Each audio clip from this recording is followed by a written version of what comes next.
大家好，欢迎来到风铃情感频道。您的点赞和订阅是我更新下去的动力，谢谢您。我未婚妻资助的男大学生疯狂追求她，他说那是只舔狗，可舔狗出车祸，他不惜逃婚也要去照顾她。系统判定我攻略失败，代价是忘记他。10月1日我大婚，有些紧张。我穿着黑色西装，手捧3克拉钻戒，在礼堂后台一遍又一遍彩排，想象自己为梦中的他戴婚戒时用什么姿势最帅。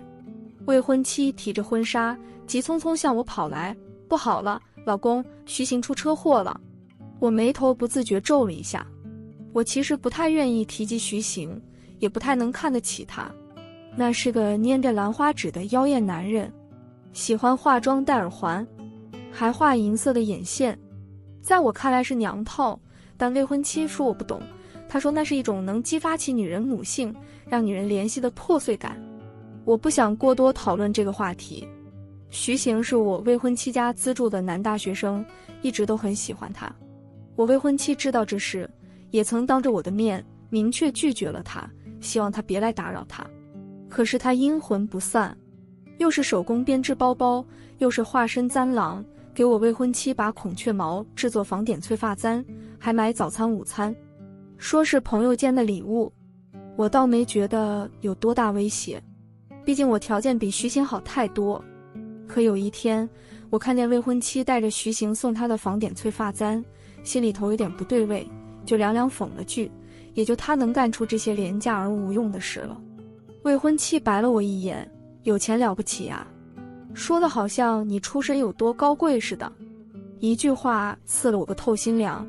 徐行出车祸，在我大喜的日子，我未婚妻急得像热锅上的蚂蚁，她都快哭了，一个劲儿地推着我说，怎么办怎么办呀。徐行他一定是知道我今天结婚，受不了打击才出车祸的，是我对不起他。我眼睁睁看着我未婚妻眼里的泪断了线的珠子一样往下落，弄花了刚画好的眼影。他提起婚纱裙摆，我去看他。如果他这回挺不过去，最后想见的人一定是我，是我对不起他。这时候我语气里都带着点哀求的意思了，婉婉，你别这样，你冷静一点。两家的亲戚朋友都在这看着呢，你走了，婚礼就得取消，多丢面子啊。江明，你怎么变成这样了？你有钱之后就变了。未婚妻红着眼质问，一条人命难道不比你的面子重要吗？我不知道怎么答。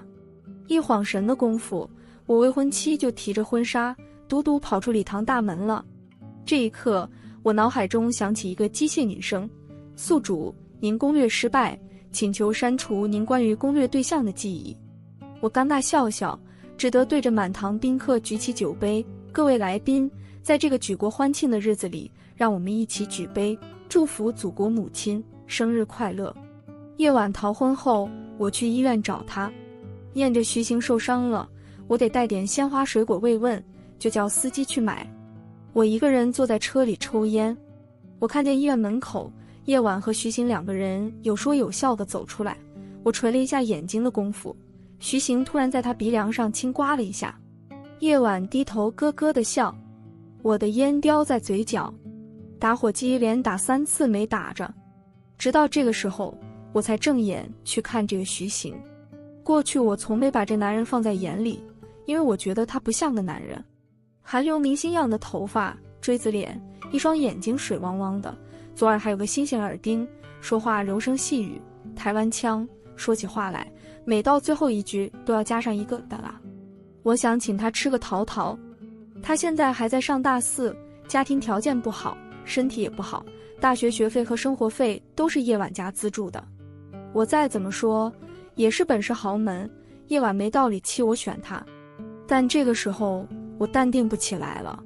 夜晚曾经在我跟前夸过徐行的那双眼睛，他说喜欢他的眼睛，目下无尘，像个大男孩一样，有阳光青草的味道，又有些朦胧的破碎感，不像我的眼睛，强大坚定，带着些阴沉，还有无形的压力。夜晚说我心思沉，夜晚有时候赌气，说我不爱他。夜晚说我大多数时间都在处理公司的事，他感觉他是我心中可有可无的部分。他说，徐行能给他的是自己的全部，而我能给他的只是我拥有的极少一部分。叶婉说，我从来都没有用心去给他准备过一件礼物，不像徐行，可以为他彻夜手工钩针编织一个包包。我只会给他翡翠金镯这种花钱就能买的玩意儿，他又不缺钱。我大抵知道他要的是什么，可我没办法。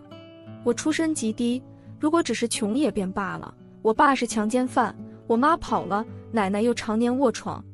我是没钱读书的，即便我中考全市第一。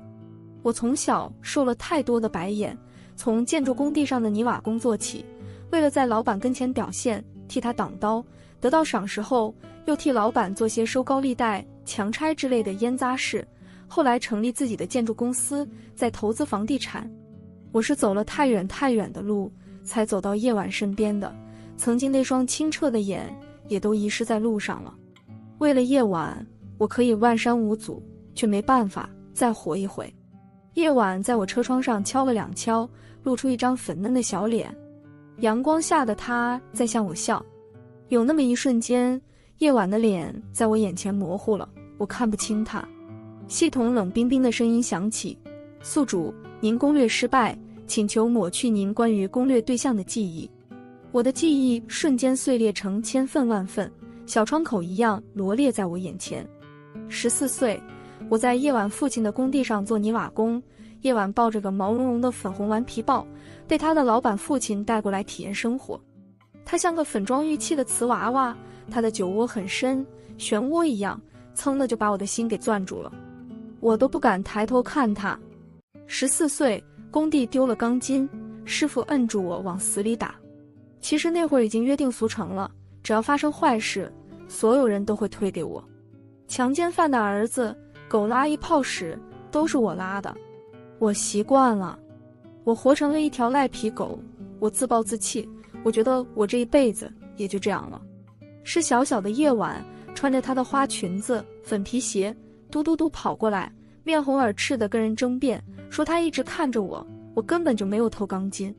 是小小的夜晚将我扶起来，拍干净我身上的土，一字一句跟我说：“你是谁的儿子不重要，你是谁才重要。”还在我手中放了一根针织棒，那根针织棒我一直带在身边，穿过10数年的光阴。我在一片废墟之中伸出手，我想握住天堂里的那一束光。系统就是在那时候出现的，叮一声在我脑子里念叨：“宿主你好，您的攻略对象出现了，请让他爱上您并与他结婚。”我当时只觉得自己被恶魔附体了，这样瓷娃娃般的女孩，也是我这种人胆敢肖想的吗？可我就是忍不住肖想啊。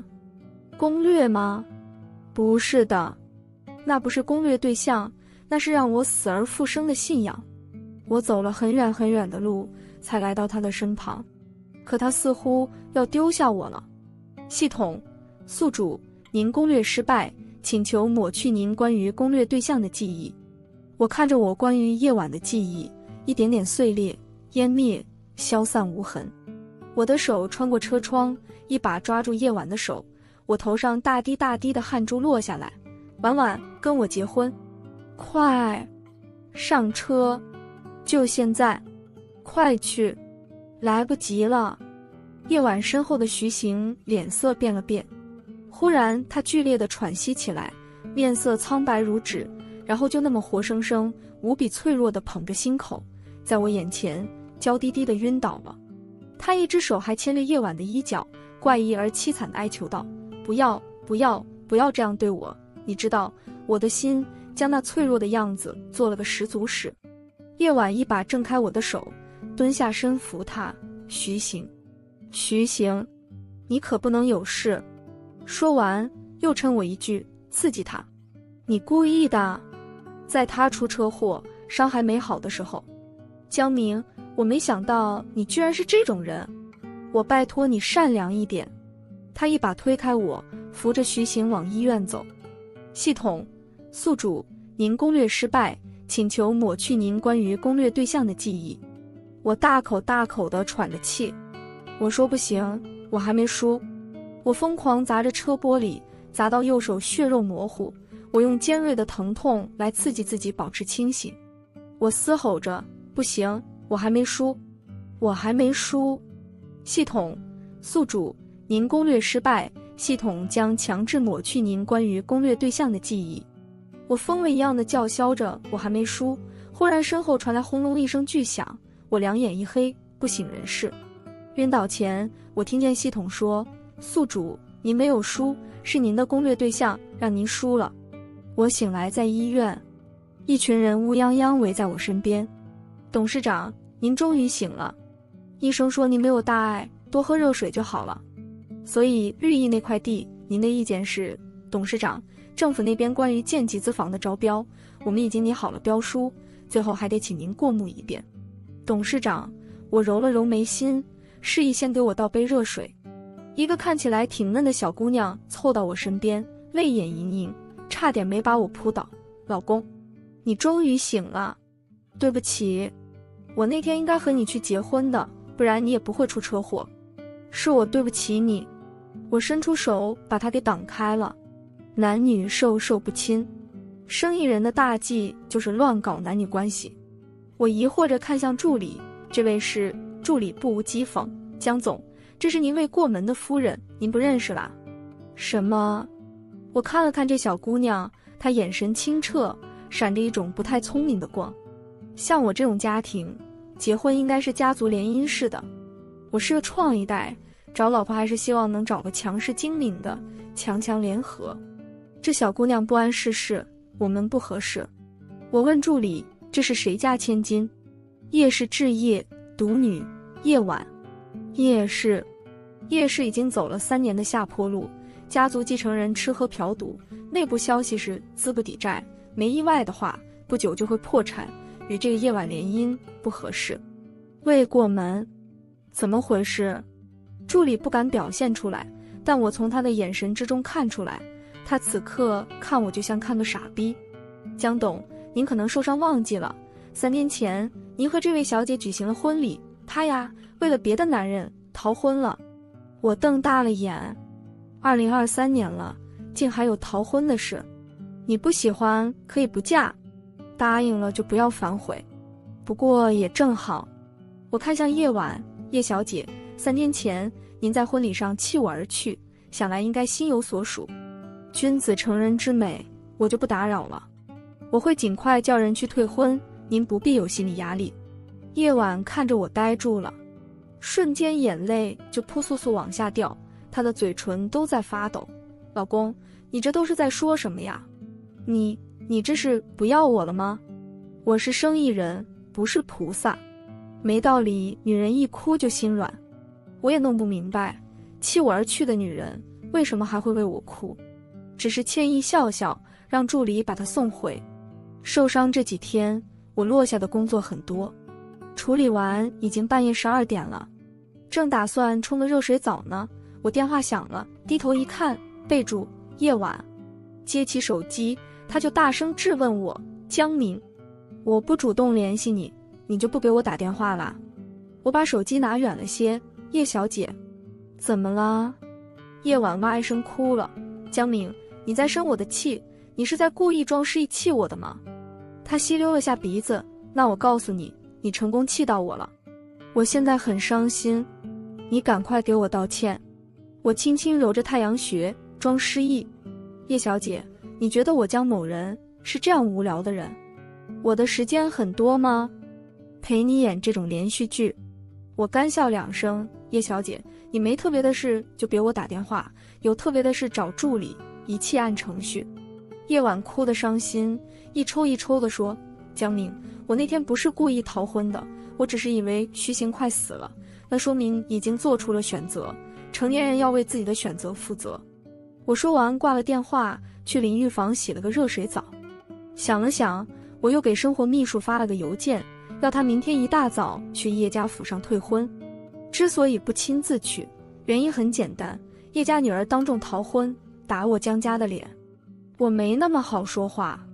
我一觉睡到第2天下午，醒来听说叶凡，叶氏置业董事长带着女儿来拜访了。该来的总是会来，我稍稍整理了下，出来会客。叶凡看起来老了10岁，面对我也挺局促，应该跟最近夜市生意惨淡有关。一进门，叶凡就狠狠抽了叶婉一耳光，他打得极重，叶婉一个趔趄，腰重重磕在我办公桌一角，又跌倒在地，头发散下来了，嘴角沁出了血。我皱了皱眉，叶总，有话好好说，别当着我一个外人的面给女孩子没脸。不打不记性。叶凡叫叶婉给我敬茶，陪笑说叶婉年纪小不懂事，被人给骗了，还以为真出了人命，情急之下跑了。叶凡说，江总您知道的，我女儿她从小就善良，怜惜弱者，不是有意下您面子的。叶婉听了话，从地上爬起来，颤巍巍给我倒了一杯茶，弯腰递过来。我眼睛向下看了看，叶伯伯男婚女嫁，没法强求。叶小姐当众为了别的男人逃婚，说明心里有人。那个人我打听清楚了，是您家资助的大学生，叶小姐的竹马。我江明不强人所难，同样我也不缺女人，更不是什么样的女人我都会要。所以我将叶婉地上的茶推了回去，笑笑，希望叶小姐另择佳婿，到时我好备上贺礼。我这话一出，叶婉当即火了，咣当一声把茶碗砸了。江明，你不要给脸不要脸，我叶婉不是嫁不出去，更不是非你不可。说完夺门而出。我歉意地看向叶氏夫妇，叶凡的脸也是一阵青一阵白，他恼我，小江总，刚才你的话也未免太不给面子了。我沈笑，叶小姐逃婚，我出车祸，这么大的事，叶家非得等我上门退婚，才舍得百忙之中抽空过来给个交代吗？话说到这个地步，已经差不多撕破脸了。叶凡还想说什么，被一口浓痰堵住了，半晌没说出来。拂袖哼了一声，带老婆走了。我盘着手中的文玩核桃，淡淡笑了笑。听大家话里话外的意思，我之前和叶婉应该有过一段情，只是出车祸忘了，不然也不会和她举行婚礼。不过这应该是一件好事，因为这个叶婉确实跟我不合适。我公司最近在筹备上市，和圈子里的基金公司来往比较多。我这个平时不爱活动的人，也被迫去参加了几个酒会、沙龙。一次酒会上，弘扬基金公司的副总裁，名字叫何清月的，引起了我的注意。我是个正常男人，看女人第一眼肯定是看脸和身材。这个何清月今天穿了一条酒红色的长裙，脖子上的珍珠项链很是耀眼。我就过去跟她搭讪了2句，主要谈的还是股票方面的事。如果说何清月的容貌只是吸引我的话，那么她的专业性可真是令我惊叹了。我便同她多说了2句。酒至半酣，我们跳了支舞。我那天玩的可以说是比较开心，完全没留意到身后2道怨毒的目光。不知什么时候，叶婉也来了，还带着徐行。叶婉看见我和何清月跳舞，手还搭在她腰上，当即火冒三丈，一杯红酒就往何清月脸上泼。我反应快，迅速挡在何清月面前，那酒就堪堪泼在了我的西装上。叶婉无比恶毒地开口，江明，难怪你那么潇洒地和我退婚呢，原来是找好下家了。你跟我在一起的时候就跟他搞一起了吧，好一个无缝衔接。我皱了皱眉头，脱下西装，要助理再拿新的过来。我看到了叶婉身后的徐行，这个应该就是他为之逃婚的男人。我哑然失笑，边换西装边说，叶小姐既已心有所属，还来纠缠我做什么？我朝助理指了指叶婉，我的西装1万2，被叶小姐毁了，你负责洽谈赔偿事宜。我直勾勾盯着叶婉，叶小姐，你冲撞了我的舞伴，不觉得应该道歉吗？何清月风轻云淡，摆摆手走了，留下叶婉原地发疯。我瞪了他一眼，电话联系叶凡领他回去，谁知他一把抢走了我手机，往地上一丢。他疯狂踩着我的手机，踮起脚去吻徐行的嘴，挑衅似的扬扬下巴。江明，你不会以为我嫁不出去，非你不可了吧？我拿酒杯微笑示意，那就祝叶小姐和徐先生天长地久。徐行会过来找我，我倒是没想到。我实在没兴趣和他抢女人。我最近和何清月沟通不错，她漂亮、知性、优雅而理性。掌握着全国最大的私募基金。与他相处虽没太大激情，但非常舒适。他冰雪聪明，为人做事点到即止，分寸感非常强。更重要的是，他和我的出身差不多，他也是摸爬滚打，一步一个脚印从底层拼杀出来的，知道人间太多不易，所以胸怀宽广，更能包罗万象。我尊敬这样的女人，我相信她会是个很好的伴侣与合作对象。毕竟我曾经和叶婉有过婚约，因为和亲月，我回避着和叶婉有关的一切事。以我的身份地位，如果我不想见她，她应该是没什么机会见到我的。出乎意料的是，徐行来了。徐行一进我的办公室，就大喇喇往沙发上一坐，开口就是给我5000万，我把叶婉让给你。我说你还是留着8万，我也要挣2个月的。徐行说那2500万呢？我叫助理送客。哪来的疯子？徐行被2个彪形大汉架着，一个劲儿的在那梗着脖子叫1000万、500万、5000块。不，我打工倒着你5000块，我求你赶快把那叶婉领走吧。可我皱了皱眉头，这家伙8成有些病，和他拥有过同一个女人，我感到甚是耻辱。结果他突然给我来了一句，我有系统。我真的有系统。你先听我说。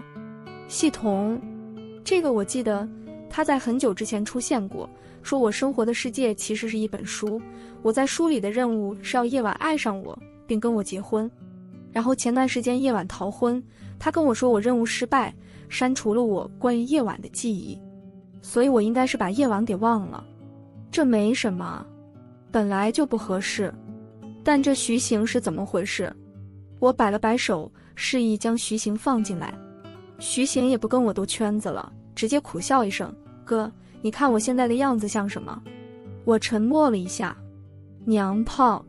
徐行他的大腿一拍，哥，你眼光真毒，不愧是书里的男主角。我现在就是个娘炮。我继续沉默，然后徐行开始脱衣服。我皱了皱眉头，你想干什么？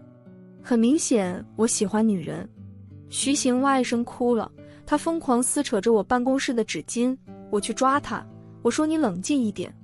谁知他比过年的猪还难摁，我俩拉扯间，还是被他把上衣脱了。他指着自己鼓囊囊的8块腹肌，哥，你看我这怎么样？你是徐行疯了。徐行哥，你是不知道我这个系统它有多恶心。徐行哥，你看看你再看看我。我跟你说，我们的世界是一本书，你是主角，我是配角。你是天选之子，白手起家的人中龙凤。你再看我，我就一屌丝。话说人和人的差距真的很大呀。你是土生土长的男主角，土著。我是从其他地方穿来的乡下人。你有金手指，我是男2号，一个具有破碎感的柔弱的男2号。哥，你知道什么是女评文的男2号吗？就是女主角的舔狗，让男主角吃醋的工具，召之即来，挥之即去。我的命运就是随时维持着一个柔弱的娘炮人设，然后疯狂地舔女主，直到你和女主角冲破我这个阻碍，一胎8宝。我的系统告诉我，如果我的任务失败了，他就会把我给淹了。我就在这种恐惧中生活了足足25年。你敢想？但就在前几天，我的系统告诉我，你也有一个系统，你攻略失败了，而我攻略成功了。攻略成功后的奖励是得到女主。但是可怕的是，系统它告诉我他之前搞错了。他告诉我，如果我攻略失败，系统它并不会淹了我，甚至会看在我努力维持人设这么辛苦的份上，让我买彩票中5000万。徐行哇一声哭了，5000万啊，哥，我错过了5000万。我快求你攻略成功吧，你把女主领回去吧，哥。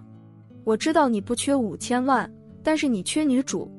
我知道女主是你的心肝宝贝，所以我把它还给你。我是真的缺5000万啊。徐行指了指自己左耳亮晶晶的耳环，哥，你看我维持这个人设，跟被阉了有什么区别呀？在川来之前，我可是个杀猪的，钢铁猛男，我就不能堂堂正正做个男人吗？我算听明白了。如果我们所在的世界真的是本书，那结局应该是我和夜晚终成眷属，徐行拿5000万离开。可是现在出 bug 了，我攻略失败，徐行得到了他根本就不想得到的女主夜晚，所以他为了5000万来找我将故事恢复原貌。但我觉得没必要，我觉得现在这样就挺好的。于是我拒绝了徐行的要求，眼睁睁看着他的脸色一点点灰败下去。我是个生意人，不是佛陀。钱这回事，命里有时终须有，命里无时莫强求。那5000万跟他无缘。夜晚要结婚了，新郎不是徐行，是另一个家族联姻的，能拯救叶家江河日下的某企业家的贵公子。贵公子是个普通的2代，父辈能力强，自己一般。这种人我见多了。夜晚是来亲自给我发请柬的。当时我正在看材料，助理拿过来给我，我看了一眼就放在茶盘里了。我会去。夜晚来找我的那天穿得很好看，火红的连衣裙，硕大的钻石项链。几个月不见，生分了很多，他也没最初那么闹腾了。夜晚在沙发上坐了好一会儿，我的材料都差不多看完了，夜晚才凉凉问了句：完了？我指着材料，还有一点没看完，叶小姐还有事吗？夜晚惨淡一笑，我指的不是这个。他死死地盯着我，似要盯到我心里去。他一字一句：我明天就要结婚了，你没有什么别的话说吗？恭喜。夜晚垂下了眼，再抬起来时已经有盈盈的水意。他说：江明，给我句话，只要你给我一句话，我这婚就可以不结，我就可以回到你身边，只要你给我一句话。我的笔在桌面上敲了2敲。我确实是失去关于你的记忆了。人的记忆可以变，性格不会。这段时间我也从别人口中知道了我们的过往。我们既然有那么长的过往，那么你应该了解我是什么样的人。关于我失忆这件事，我有没有骗你，你心里清楚。我应该不是一个会随便闹脾气的人吧？夜晚的眼睛亮了起来。我笑了笑，那天我们的婚礼，我应该也求过你留下来，可是你没有。我一直有写日记的习惯，这段时间为了完善我的记忆，我看了我所有的日记，知道我过去拼了命想要抓住的一切，只是为了你。现在想，真是可笑。我应该是为了我自己吧，给自己一个借口，一个不甘沉沦的理由。没有你，也会有别人，别的事。我这路走得很难，起点是你，但终点不是。我是一个不惜一切向上爬，想改变自身乃至子孙后代命运的人，而你是一个被宠坏了的孩子。你享受着我的保护和宠爱，还贪图徐行低眉顺耳的关心。你认为我会永远在你身后，你一招手，我就永远等在那里。并不是的，我们都有自己的事。就算我没有失去记忆，我们也走不远。我们不是一路人，只是那些年我的注视让你熠熠生辉。你明天就要结婚了，我会过去。我笑了笑，只是你结婚后不要再找我，也不要找别人了。婚姻不是闹着玩的事。我的话你姑且听着吧。